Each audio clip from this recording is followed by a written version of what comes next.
Hi, it's Mark back with another Photoshop tutorial, and today we're going to be looking at the changing seasons.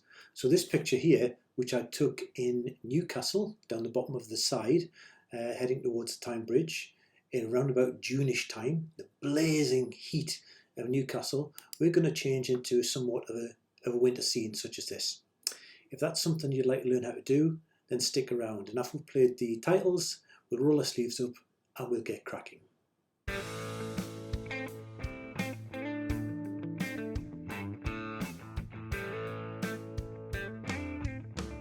Welcome to the winter wonderland that is Photoshop, and this genuine picture of snow streaking the streets of Newcastle in the height of winter, which I believe was the 5th of August 2019 when I took this picture. It's definitely authentic because you can see these people here are totally inappropriately dressed, as is this young lady with a shorter skirt on. So therefore it must be Newcastle and it must be winter. In this episode, we're going to learn how to create snow with noise and create several layers of snow. And we're going to be using good old BlendIf. It's a fabulous tool, and if you've not come across BlendIf before, you'll see it in operation today, but I'll link to a video now, which is all about BlendIf and what a powerful tool it actually is to change and blend your photographs. It's used in compositing and all sorts. Go check it out, but wait till you finish this one first, of course. Now here's the scary bit. The scary bit is, having changed this picture from there to there, I'm now going to delete. Let's see if we can get close. Well, we might not get close, we might get better. Oh, it's going to be different every time. Who cares? What's more important is we pass on the tools and the techniques of how to do this. Okay, I've got a suitably refilled coffee cup, so let's get cracking. First thing I want to do here is to take some of the saturation out, because I think in a snowy type scene that can happen. Optional, but here we go. I'm going to use a adjustment layer called Channel Mixer, and I'm just going to click on Monochrome and just get a little bit more contrast into the picture. You can season that to your taste. Now then, there are one or two techniques I'm going to introduce here, such as BlendIf and Apply Image. Please take these on face value in this video, but I have got detailed videos on how they work, and I will link accordingly throughout this one to where those videos are so you can find them, rather than reinvent wheels. And I mention that because the first thing we're going to do here is apply image to the mask on this layer. And you do that by coming up here and go image and apply image. And what apply image does is it's possibly the quickest way of creating a mask across the luminosity ranges from brights through mid-tones to darks from a picture. In this case, we're choosing the merged of all the layers we've got. We've only got two. We want it to multiply, and we just click OK. And here you can see that what was provisionally white is now become a mask which matches kind of the luminosity across our picture. Clicking this off and clicking this on, it just mutes it. Yes, we could have also used a hue saturation adjustment layer, but I always tend to use those layers, those adjustment layers, so I thought we'd try something a little bit different for this one. Okay, we've done that. Let's get some snow on the ground, quite literally. So we'll go back to our background image, and I'm going to use select and color range for this. Oh, incidentally, I'll put a link above now to the video about luminosity masking and using apply images. Let's just click down here with our single eyedropper just to get rid of a lot of what's on here and describe what we're going to do. Now, you can sample particular colours and target the particular colours, or use the eyedropper. We're going to use the eyedropper to add to our sample. And I'm going to click on areas of the picture where snow would lie, so not on vertical walls, for example. So we'd have it on the path here, in here. Now I'm not selecting the path, I'm selecting the colours beneath my eyedropper. And for that, please make sure that your sample size is 0.0. because I don't know about you, but I can't tell what exact pixel is underneath my pointer now. But using a 5x5 average means that I run less risk of picking that one black pixel that was in that little square of grey there, for example. So we've got that, we've done a bit more on the roof. Okay, so looking, just eyeballing this, this tells me that, yeah, if that was snow, that's roughly where it would be. I can use fuzziness to increase that or decrease it. I will actually increase it a bit. So anyway, there we are. When I click OK, I now get a layer mask. Sorry, I now get a selection. And that selection is around all the bits that were in the select color. I'm going to now choose a solid color adjustment layer. And that solid color adjustment layer will, if I move there, you can see it has only applied the solid color, whatever color we want, to the areas that were highlighted. And in this particular instance, I want something a bit towards white, but not completely blown out white. All right. So there we have the starting of our snow. Not quite realistic. A couple of things I'm going to do first is add a little bit of blur to that. So just go on the mask and click filter, blur, Gaussian or Gaussian blur. A radius of about 1 will do. And then I want to use Blend If. Blend If is a marvelous tool. So we double click on our side of our layers to get our layer styles, and we're just interested in this bit here. I will put I'll put a link above now to my Blend If tutorial. Safe to say, we just want to be moving this slider along. And as we move along, you'll find all the whites will disappear quite abruptly. It's quite a harsh setting.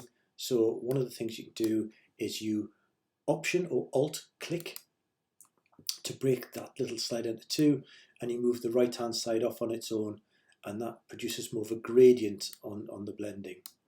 So if we take that over, then we've got that looks a little bit more realistic about snow and frosting that's actually happening on the picture. But it's in areas I don't particularly want it to be because our fuzziness was a bit generous. So I'm going to come back down to the layer, our mask. I'm going to go B for my brush tool. So black hides and white reveals, so I'm already on black. If you weren't, D for default colors, and then X toggles back and forward between them. So I'll leave it on black. I've got a nice soft brush, I have indeed, and I'm going to bring the flow down. What's the difference between flow and opacity? That's a good question. I'll put a link above now to a video that answers that exact question.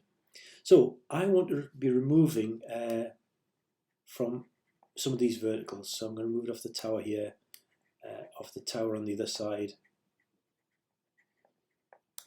I'll remove it off this lorry, because unless it's been travelling a long way in this snow, it's probably come from Sunderland, so it's not going to have any snow on it. Sunderland, of course, being named after the sun. Right, so that is a little bit better. Let's get rid of off the Tyne Bridge itself, on the sides of the Tyne Bridge. We don't want that. There, and just for good measure, I'm going to make this a bit bigger. Flow right up, and just, cause I can't see it anyway, I'm just going to do that in the sky. There we are, and that got rid of some of that. So that's looking a little bit better. So double click back into our Blend If. And I'm going to take that a little wider so you can see some of these paths coming through. So it's very, very fine. And click OK. And that initially is our snow. Now, one thing I would also like to do in snow, sometimes it pops a little contrast. This is also to taste. So let me move that to the top. And let's bring in a curves adjustment layer. And just add just a little bit of contrast by bringing the darks down and raising those lights a little bit more, because it can be a little bit more harsh, contrasting, as opposed to colour and saturation. Alright, I'm quite happy with that for the moment. I remember I tend to do things a little bit more extreme when I'm demonstrating, so you can see more easily on screen what it is I'm doing rather than being very subtle, and you can tune these to taste. So I'm going to call that our ground snow, so we've got that already. Alright, so let's call it, well, not ground snow. And let's move on and add some snow. So to add our snow, we're going to use a new layer. So I'll click plus for my new layer. I'm going to call it Snow Fine, because we're going to be putting fine snow in, believe it or not. And how do we do that? Well, we want to fill this layer with black, it being the natural colour of snow. So how do we do that? Well, Alt or Option Backspace will fill the layer with the default foreground colour, which is currently over here in grey. So I can just do D for defaults, and it brings black back to the front. And Option or Alt on a PC, Backspace, gets me my lovely black snowy scene. How to convert this to snow? We want a filter, we want noise, add noise, which is effectively lots of little speckles. We want it to be Gaussian, we want it to be monochromatic, add it 100%, and we click OK. That's the first stage. Second stage, we want to blur it just a little bit, so a little bit of Gaussian, tomato blur. And a little bit bigger. They are very, very fine. So to make it bigger, I'm going to use T for Transform Tool. And while I've got the Transform Tool, I can drag out to make this bigger, or because I want to show you different ways of doing things, you can of course use the Transform Tool up here. It says 100% at the moment. I'm going to change that to 200%. And I'm going to click OK. And when it finishes that, it has already for me. It might take a little bit longer depending on the size of your picture and how big we transform this, but essentially that's now done. So let's change this to screen, and you can see where we're going here with adding lots of fine snow all over. Now I want to reduce a lot of the snow you're seeing here by a levels, and we could just apply a levels adjustment layer and clip it so it only affects our snow and start playing with this. But I want to show you alternate ways, so let me delete that. You can create a levels adjustment onto the layer without it being a separate control. So it's destructive, you can't undo it unless you Control Z and put it back in, or start looking down Smart Object route. And to do that, you use Command or Control on a PC and L. And it brings up a levels box. You don't get an extra layer. This is now what I would call in-layer adjustment. So if I slide my black point over, you can see what happened is it starts to get rid of some of the snow by bringing the blacks back, by raising the black point. So leave it about there. I'll click OK. Particularly stands out against the black areas such as the bridge and that. So that is our first snow. Let's do another one. So there, and this is going to go snow bigger. Let's do the same thing again. Black is still my foreground layer, so Alt or Option and Backspace will give me that. Filter, noise, add noise.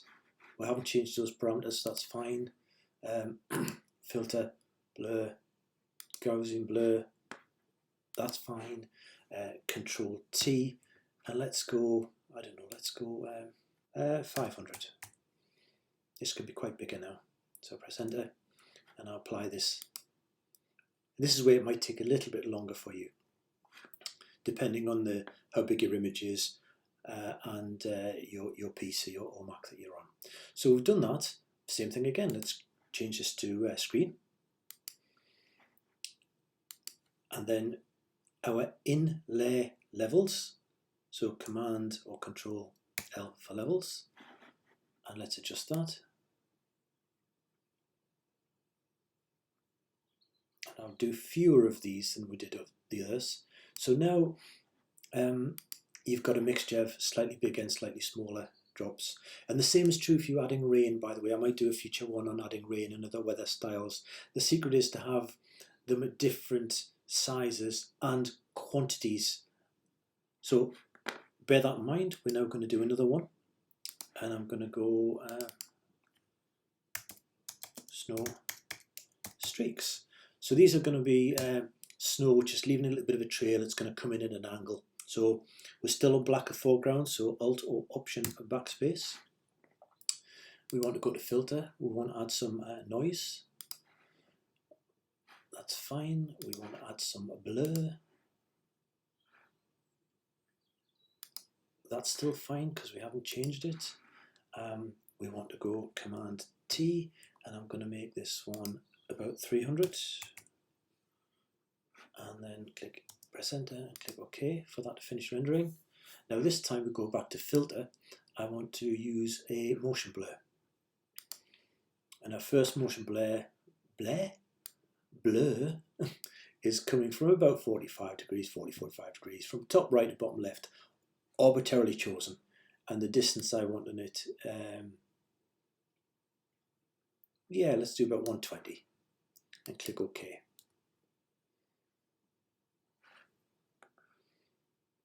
It's processing, and once again I want to put this into screen blend mode, and again in layer levels, Command L, and we'll move this over, and you can see some of that streaking coming in. Okay, now what you can do with all of these is put a mask on. B for your brush tool. White reveals, black hides. Soft round brush, which we've got. Bring some of the flow down. And you can actually then choose to take it out of places. If you think it's looking too much in the sky or whatever, you have the ability here to tune out. Okay, I'm not going to bother. I'm going to just delete that layer mask. Okay, so that is our snow coming in. I think there should be some snow piled up on the roof, so let's click a new layer. And we've got extra snow.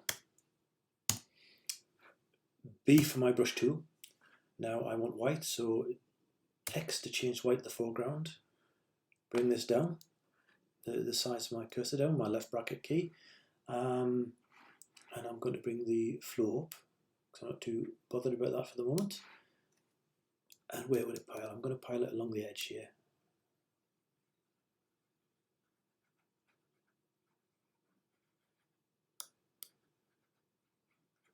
And possibly bank it up against the chimneys. A little bit along the top. Okay, now I know that does not look natural yet. Bear with me. And I'm going to put a little bit more along here. And we'll always come back and get rid of some of this. And just a little bit there, like that. Okay, the same deal. Double click to the right, bring out our blend if slider, and let's move this across. Option and Alt click to break it open. Oops, I missed. Option and there we are, and bring this across. And there we can kind of like bring in some bits where it's a bit more heavy on the snow. Okay, and what I like to do, I'll just group all these up, highlight them all top, and then click Shift and click the bottom, click on Group, and put Snow Effect. And then we've got a before and an after. I like to now to bring things together with a common look and feel. And what I'm going to do here is I'm going to create one layer, which is a combination of everything underneath, which is Command, Option, Shift and E, Control, Alt, Shift and E. And that becomes our one layer. Look, I can switch those off. One layer which represents everything underneath. That's not the same as merging. Had I have gone and merged those to produce one layer, it would have merged, but I'd only have one layer. I would not have the individual components. So I don't have a place to unpick my knitting. I don't have a get out of jail card. So let's undo that. We're safe with that. And they are always there should I want to revisit and recreate this one. It's up to us. So I'll just call this stamp layer. Oh, can't spell layer, but I'm not going to correct that. Okay, now I've got that. The filter I'm going to use is good old Camera Raw. You may be familiar with this if you've got Lightroom. It's virtually Lightroom with just a different setup. And what I want to use it for here is this particular here is temperature control. I'm going to put a little bit more contrast in the picture, and I'm going to bring the temperature, so right to the yellow is warms, left to the blue is cool things off. So I just want to actually bring in a little bit of a blue hue into it. Take the contrast up a little bit more and put a bit of clarity in there, and I'm going to click OK. Alright, that's it. I think we are done. Let's have a look at the before and after. Alright, we've radically changed that and it looks far more snowy. And as I say, typical Geordie's out, inappropriately dressed, couple walking down, oblivious totally to the weather, as is that little child over there, teaching them young. And an outside seating area. You definitely want snow on your pizza at Uno's restaurant. By the way, that's a great restaurant down the bottom of the side. We go there quite often. Right, one more thing to show just how you can use a snow effect. So give me 2 ticks to grab another picture because I forgot to get it ready, and I'll be back before you can say I'm back. So pick a random picture from autumn. You could be doing a still life here, table decoration with pumpkins or whatever. And I just thought I'd just pick something just to demonstrate this. We'll create a layer above, which I'm going to call snow-ish. I'm going to B for my brush tool, D for default colors, X to get it white, soft round brush, bring the flow down a little bit. And I just want to put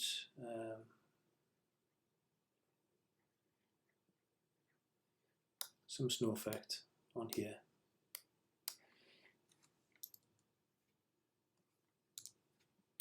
Bring a bit along the twig. I'm deliberately leaving a lot of the other bits out just so you can see the contrast here of what we're going to do. We could of course do the whole scene. But okay, so we've done that. Let's get our blend if, break it in half straight away and slide it over. And you see how you can start to add a snow type effect onto things. So just Control Z to zoom that in. So you can start to edge things with bits of snow. And that's it. So it's very useful to play with. But that's what we came here to do. That's what I've done. One more thing before we go, and that is if you like these and you want to follow along with future videos, please click on subscribe, and if it warrants it, give it a thumbs up. If it doesn't, let me know why, because I'm always interested to get feedback so that I can keep tuning what I'm doing so that it's useful and pertinent to what you guys want to see. And that's it. I have actually run out of coffee. I've had too much coffee, but I might just go for another one. Until the next time, I'll say bye-bye.